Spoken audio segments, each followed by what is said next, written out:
በ5 ሚሊዮን 500 ሺህ ብር ሙሉ ክፍያ የአፍሪካ ህብረት ጀርባ ቡልጋሪያ ላይ ባለ 1 መኝታ አፓርትመንት እየሸጥን ነው። ሰላም ቴምር ፕሮፐርቲዎች ነን። ቡልጋሪያ መብራቱ ጋር ወይም ደግሞ አፍሪካ ህብረት ጀርባ ኦር ደግሞ አልነጃሺ መስጂድ ፊት ለፊት ላይ ባለ 1 መኝታ አፓርትመንት በ5 ሚሊዮን 500 ሺህ ብር ሙሉ ክፍያ፣ ባለ 2 መኝታ አፓርትመንት በ7 ሚሊዮን ብር ሙሉ ክፍያ፣ ባለ 3 መኝታ አፓርትመንት ደግሞ በ10 ሚሊዮን ብር ሙሉ ክፍያ 100% የምትከፍሉ ከሆነ ለሽያጭ አቅርበንላችኋል። ይሄ ማለት 100% ለሚከፍል ሰው 30% ቅናሽ ማለት ነው። አይ ቀስ እያልን ዘና እያልን ነው መክፈል የምንፈልገው ካላችሁ በሌላ ዋጋና በሌላ አከፋፈል 20% ከፍላችሁ ቀሪን ዘና እያላችሁ የምትከፍሉበትን መንገድ አመቻችተናል። እንዲሁም በተጨማሪ እዛው ሳይት ላይ ከ3 ሚሊዮን 900 ሺህ ብር ሙሉ ክፍያ፣ ቅድመ ክፍያው ደግሞ ከ900 ሺህ ብር ጀምሮ የንግድ ሱቆችን ማግኘት ትችላላችሁ። ቦታው እንግዲህ ነጋራ ያስፈልገው ቡልጋሪያ ላይ ነው። ለሜክሲኮ በጣም በቅርብ ርቀት ላይ ነው የሚገኘው። ትልቁ ኢትዮጵያ ውስጥ አለ የሚባለው አልነጃሺ መስጂድ ደግሞ ፊት ለፊቱ ላይ ነው እየተገነባ ያለው። ለኢንቨስትመንት ለመኖሪያም አዋጭ የሆነ ሳይት ነው። ከስር ስልካችንን እናስቀምጣለን። ደውሉና ተጠቀሙ። ቴምር ፕሮፐርቲስ የህልሞ ማረፊያ።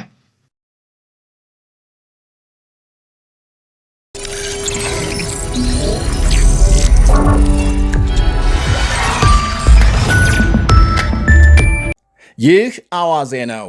የዕለቱን ዋና ዋና ጉዳዮች እንመለከታለን። በላይ በቀለ ነኝ። አዲሱ የኢራን ጠቅላይ መሪ ሞጅታባ ካማኒ ከባድ ማስጠንቀቂያ ያዘለ መልእክት ማስተላለፉ ተነገረ። በኢራን ብሔራዊ ቴሌቪዥን ጣቢያም ጠቅላይ መሪው የላከው ነው ተብሎ በተነበበ ጽሑፍ የነዳጅ ቀውስ ያስከተለው የሆርሙዝ የባህር ወሽመጥ ተዘግቶ እንደሚቆይ አስጠንቅቋል። በጎረቤት ሀገሮች የሚገኙ የአሜሪካ ወታደራዊ ጦር ሰፈሮች ካልተዘጉ ጥቃቱ ተጠናክሮ ይቀጥላል ነው ያለው ጠቅላይ መሪው። መመረጡን በቴሌቪዥን መስማቱንና መደነቁን ገልጿል። ጎረቤት ሀገሮች የአሜሪካ ወታደራዊ ጣቢያዎችን ካልዘጉ ጥቃት ተጠናክሮ እንደሚቀጥል ማስጠንቀቁ የኢራንን አገዛዝ የማናለብኝነት ተግባር የሚያሳይ ነው ይላሉ ታዛቢዎች። አሜሪካና እስራኤል ለፈጸሙት ጥቃትና ላደረሱት ውድመት ካሳ ሊከፍሉ እንደሚገባ ያስጠነቀቀው ጠቅላይ መሪው ካሳ ካልከፈሉ በእነርሱም ጥቅሞች ላይ ተመጣጣኝ ውድመት እናደርሳለን ብሏል። ኢራን ከሁሉም 15 ጎረቤት ሀገሮች ጋር መልካም ግንኙነት እንዳላትና ኢላማ ያደረገችው የአሜሪካ ጦር ሰፈሮችን ብቻ እንደሆነ ገልጿል። እነዚህ ሀገሮች ከሀገራችን ወራሪዎችና ከህዝባችን ገዳዮች ነፃ ሊሆኑ ይገባል ሲልም አስገንዝበዋል። ጠላቶች ሲል በጠራቸው አሜሪካና እስራኤል የተነሳ ጎረቤት ሀገሮች የጥቃት ኢላማ መሆናቸውን ደግሞ ጠቅሷል። ጠቅላይ መሪው ጎረቤት ሀገሮች የሚገኙ የአሜሪካ ወታደራዊ ጣቢያዎችን ብቻ ነው ኢላማ ያደረግነው ቢልም የተለያዩ የነዳጅ ጣቢያዎችና የሰላማዊ ሰዎች መኖሪያ ህንፃዎች መውደማቸውን በመግለጽ በርካታ ወገኖች የሞጅታባ ካማኒን መግለጫም በሐሰት የተሞላ ነው ብለዋል። ሲጀመር ሀገሮቹ ማንንም ሀገር የመቀበልና ወታደራዊ ጣቢያም እንዲያቋቁም የመፍቀድ መብት አላቸው ይላሉ እነዚያ ወገኖች። የኢራን መሪዎች የሌላ ሀገር መብት ጥሰው እየፈጸሙ ያለው ወንጀል ተቀባይነት የሌለውና ህገወጥ ተግባር ነው በማለት ያክላሉ። ትላንት ሌሊት አስቸኳይ ስብሰባ የተቀመጠው የተባበሩት መንግስታት ድርጅት ጸጥታው ጥበቃ ምክር ቤት ኢራንን የሚያወግዝ ውሳኔ ያጸደቀውም ይህንኑ ኢራን በጎረቤቶቿ ላይ የምትፈጽመው ጥቃት ህገወጥ መሆኑን በማመኑ ነው ባይ ናቸው እነዚያ ወገኖች። የአሁኑ የአዲሱ ጠቅላይ መሪ መግለጫም ጦርነቱ በቀጠናው እንዲስፋፋና የሆርሙዝ መተላለፊያን በመዝጋት በዓለም የነዳጅ ዋጋ ጫና ለመፍጠር ፍላጎት እንዳላቸው ያረጋገጠ ነው ብለዋል። የኢራን ጠቅላይ መሪ ሞጅታባ ካማኒ ነው ተብሎ በሀገሪቱ ቴሌቪዥን የተነበበው መግለጫም ከመልእክቱ ባሻገር በእስራኤል የመጀመሪያ ቀን ጥቃት ቆስሎ ተኝቷል ተብሎ የተሰራጨውን መረጃ ትክክለኛነት ያረጋገጠ ነው ይላሉ ታዛቢዎች። የጤንነቱ ሁኔታ ስጋት እየፈጠረ መሄዱን ተከትሎ ህዝቡን ለማረጋጋት ሲባል የእርሱ መግለጫ ነው ተብሎ ወጣ እንጂ በአገዛዙ የተጻፈ ሊሆን እንደሚችል ይገልጻሉ። እንደዚያ ባይሆንና ለደህንነቱ ታስቦ ከሆነ ቢያንስ በድምፁ መልእክት ይልክ እንደነበር ጠቅሰዋል። ለማንኛውም የዓለም 20 በመቶ ነዳጅ የሚተላለፍበት የሆርሙዝ ሰርጥ ተዘግቶ እንደሚቆይና የጎረቤት ሀገሮች ጥቃት ተጠናክሮ እንደሚቀጥል ያስጠነቀቀበት መልእክት ጦርነቱ በቀላሉ እንደማይቋጭ አመላካች ተደርጎ ተወስዷል። የኢራን ከፍተኛ የጸጥታ ኃላፊ አሊ ላርጃኒ በበኩላቸው እና አሜሪካም የኢራንን የኤሌክትሪክ ማመንጫ ጣቢያዎችን ኢላማ ካደረጉ መላው ቀጠና ከ30 ደቂቃ ባነሰ ጊዜ ጨለማ እንደሚውጠው አስጠንቅቀዋል። ዶናልድ ትራምፕ ትላንት ለሪፖርተሮች በሰጡት ቃል የኢራን የኃይል ማመንጫን ኢላማ በማስገባት መልሰው ለመጠገን 25 ዓመታት እንዲኳትኑ ማድረግ እንችላለን በማለት ለሰነዘሩት ማስጠንቀቂያ ነው ላርጃኒ ምላሽ የሰጡት። መላውን መካከለኛ ምስራቅ ጨለማ እንዲውጠው አድርገን የአሜሪካ ወታደሮችን ለማደን መልካም አጋጣሚ እናገኛለን ብለዋል። አሜሪካም የኢራንን ኃይል ማመንጫ ከመታች ማለት ነው። ማምሻውን ከወጡ መረጃዎች አንዱ ጣሊያን ከኢራቅ ወታደሮቿን በሙሉ ማስወጣቷን የተመለከተው ይገኝበታል። ጣሊያን ኢራቅ ከሚገኝ ጦር ሰፈሯ ወታደሮቿን ለማስወጣት የወሰነችው በጦር ሰፈሩ የድሮን ጥቃት መፈጸሙን ተከትሎ ነው ተብሏል። ዝርዝሩ አልተገለጸም። በሌላ ዜናም የኖርዌይ ሰንደቅ ዓላማ የሚያውለበልቡ መርከቦች በሆርሙዝ ወሽመጥ እንዳያልፉ መከልከላቸውን የሀገሪቱ ባህር ባለሥልጣን አስታውቋል። የኢራን ጠቅላይ መሪ ሞጅታባ ካማኒን ያጣጣሉት የአሜሪካ ፕሬዝዳንት ዶናልድ ትራምፕ ደግሞ አሜሪካም ሜክሲኮና ካናዳ በሚያዘጋጁት የዓለም ዋንጫ የኢራን ብሔራዊ ቡድን መሳተፍ እንደማይከለከል ይፋ አድርገዋል። የኢራን ስፖርት ሚኒስቴር ግን ቡድኑ በዚህ ዓመት በሚካሄደው የዓለም ዋንጫ ላይካፈል እንደሚችል መግለጹ ይታወሳል። ይህ ሁሉ ሆነው በቴሄራንና በሌሎች ከተሞች የሚፈጸመው ድብደባ ተጠናክሮ ሲቀጥል ከተሞች ክፉኛ እየፈራረሱ ነው ብሏል የአልጀዚራ ዘጋቢ። እስካሁን ከ3 ሚሊዮን በላይ መፈናቀላቸው ይነገራል።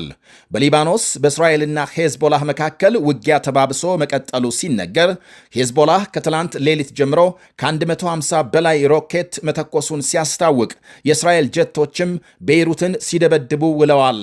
ጦርነቱ ከተጀመረ ወዲህ የሞቱ ሰዎች ቁጥር 687 ሲደርስ 2000 የሚጠጉ ቆስለዋል። በሊባኖስ ከ1 ሚሊዮን በላይ ቤታቸውን ጥለው ሸሽተዋል ነው የተባለው። ሄዝቦላህ ጥቃቱን የሚቀጥል ከሆነ እስራኤል ሊባኖስን ሙሉ በሙሉ እንደምትይዝ አስጠንቅቃለች። በጉዳዩ ላይ የእስራኤል የመከላከያ ካቢኔ ስብሰባ መቀመጡ ታውቋል። በሌላ በኩል የአሜሪካ ፌዴራል ምርመራ ቢሮ ኤፍቢአይ ኢራን ካሊፎርኒያን ከባህር በድሮን ልትመታ እንደምትችል ማስጠንቀቁን ተከትሎ የግዛቱ አስተዳዳሪ ጌቪን ኒውሰም ስጋት የሚፈጥር ምንም መረጃም የለም ብለዋል። ኢራን ከዚህ ቀደም አሜሪካ የሚደርስ ሚሳኤል እየሰራች ነው የሚል መረጃ መሰራጨቱ ይታወሳል። ይህ በእንዲህ እንዳለም ሄዝቦላህ ትላንት ምሽት በሰሜን እስራኤል የፈጸመውን የሮኬት ጥቃት በተመለከተ አስቀድመው መረጃ ባለመስጠታቸው የሀገሪቱ ጠቅላይ ኤታማዦር ሹም ኢያል ዛሚር ዛሬ ሕዝቡን ይቅርታ ጠይቀዋል። የደህንነት የመረጃ ክፍል ስህተት ነው ብለዋል። ያም ሆኖ ሮኬቱ ከመኖሪያ አካባቢ ርቆ በመውደቁ ጉዳት አለማድረሱን ገልጸዋል። ኢራን ጥቂት ሀገሮች የሆርሙዝ ሰርጥን እንዲጠቀሙ መፍቀዷን ስታስታውቅ፣ በሌላ በኩል ኦማን ምሽቱን የተወረወረባትን ድሮን መታ መጣሏን ይፋ አድርጋለች። የኢራን ውጭ ጉዳይ ሚኒስቴር ባወጣው መግለጫም ቀደም ብለው አነጋግረው ፍቃድ የጠየቁ ጥቂት ሀገሮች መተላለፊያውን እንዲጠቀሙ መፍቀዱን አመልክቷል። የትኞቹ ሀገሮች እንደሆኑ ግን አልጠቀሰም። በባሕረ ሰላጤው በነዳጅ መርከቦች ላይ የሚፈጸመው ጥቃት ተጠናክሮ መቀጠሉ ሲሰማ ነዳጅ የጫኑ የኢራቅ መርከቦች ላይ ሌሊቱን ጥቃት መፈጸሙን ተከትሎ ኢራቅ ወደ ውጪ ነዳጅ መላክ አቁማለች። በዚህም የነዳጅ ዋጋ ተመልሶ የጨመረ ሲሆን በበርሜል $100 መግባቱ እየተነገረ ነው። አሜሪካም የነዳጅ ጭማሪው እንዲቀንስ ድጎማ እንደምታደርግ ፕሬዝዳንት ትራምፕ ገልጸዋል። የዓለማችን ግንባር ቀደም ነዳጅ አምራች ሀገር አሜሪካ መሆኗን ስንቶቻችን እናውቃለን? በቀን 20 ሚሊዮን በርሜል ነዳጅ በማምረት ከዓለማችን አንደኛ መሆኗ ይነገራል። ሳውዲ አረቢያና ሩሲያም ሁለተኛና ሶስተኛ በመሆን ይከተላሉ። በሌላ ዜናም የእስራኤል ጦር ኃይል ባለፉት ቀናት በፈጸማቸው ጥቃቶች ቴሄራን የሚገኝ የኢራን ኒኩሌር ማምረቻ ግቢን መምታቱን አስታውቋል። የእስራኤል መከላከያ ሰራዊት ጥቃት የደረሰበት ስፍራም ኢራን ወሳኝ የኒኩሌር መሳሪያ አቅሞቿን ለማሳደግ ትጠቀምበት ነበር ብሏል። ይህ አዋዜ ነው። በ5 ሚሊዮን 500 ሺህ ብር ሙሉ ክፍያ የአፍሪካ ህብረት ጀርባ ቡልጋሪያ ላይ ባለ 1 መኝታ አፓርትመንት እየሸጥን ነው። ሰላም ቴምር ፕሮፐርቲዎች ነን። ቡልጋሪያ መብራቱ ጋር ወይም ደግሞ አፍሪካ ህብረት ጀርባ ኦር ደግሞ አልነጃሺ መስጂድ ፊት ለፊት ላይ ባለ 1 መኝታ አፓርትመንት በ5 ሚሊዮን 500 ሺህ ብር ሙሉ ክፍያ፣ ባለ 2 መኝታ አፓርትመንት በ7 ሚሊዮን ብር ሙሉ ክፍያ፣ ባለ 3 መኝታ አፓርትመንት ደግሞ በ10 ሚሊዮን ብር ሙሉ ክፍያ 100% የምትከፍሉ ከሆነ ለሽያጭ አቅርበንላችኋል። ይሄ ማለት 100% ለሚከፍል ሰው 30% ቅናሽ ማለት ነው። አይ ቀስ እያልን ዘና እያልን ነው መክፈል የምንፈልገው ካላችሁ በሌላ ዋጋና በሌላ አከፋፈል 20% ከፍላችሁ ቀሪን ዘና እያላችሁ የምትከፍሉበትን መንገድ አመቻችተናል። እንዲሁም በተጨማሪ እዛው ሳይት ላይ ከ3 ሚሊዮን 900 ሺህ ብር ሙሉ ክፍያ፣ ቅድመ ክፍያው ደግሞ ከ900 ሺህ ብር ጀምሮ የንግድ ሱቆችን ማግኘት ትችላላችሁ። ቦታው እንግዲህ ነጋራ ያስፈልገው ቡልጋሪያ ላይ ነው። ለሜክሲኮ በጣም በቅርብ ርቀት ላይ ነው የሚገኘው።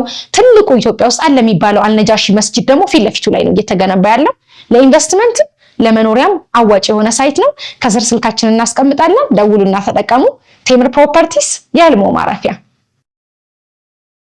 ምርትና አገልግሎቷን በአዋዜ ላይ ያስተዋውቁ። ለጥራች እንታመናለን። በስልክ ቁጥሮቻችን ይደውሉልን። አዋዜ ዓለምነህ ዋሴ ዜና